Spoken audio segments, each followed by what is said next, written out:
हम अपनी कथा में एक बात कहते हैं, जिसको गैया से डर लगता है, जैसे गैया सामने आती है तो डर के भागता है, तो जब वो ठाकुर जी के सामने आता है ठाकुर जी भी भागते हैं।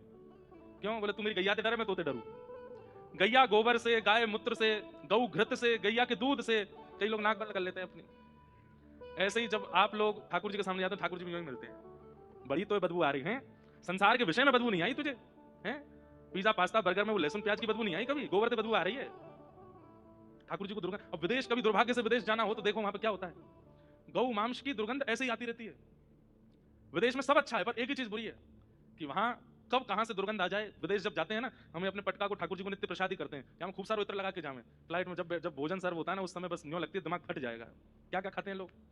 और उस विदेश को जाने के लिए लोग लाखों रुपए खर्च करते हैं, लाखों रुपए इकट्ठे करते हैं। हम अपने खर्चे से नहीं जाते, हमको लोग बुलाते हैं तो जाते हैं। वहां पर सहज ही दुर्गंध आती है, और वही दुर्गंध धीरे धीरे भारत में बढ़ती जा रही है। उससे दुर्गंध नहीं आई आपको कभी?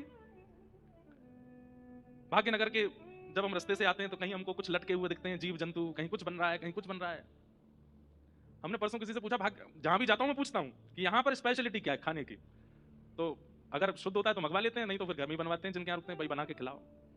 हमने पूछा भाग्यनगर में प्रसिद्ध क्या है, नाम सुनते ही मैंने कहा जय हो। बोले बिरयानी। मैंने कहा जय हो भैया, यहाँ पे प्रसिद्ध भोजन भी वो है जो बिना किसी जीव को मारे बनता ही नहीं है। और उसको लोग बना देते हैं, मटर वटर डाल के वैसा बनाते हैं। हमारे यहाँ बिरयानी नहीं बनती है, हमारे यहाँ तो महाप्रसाद बनता है।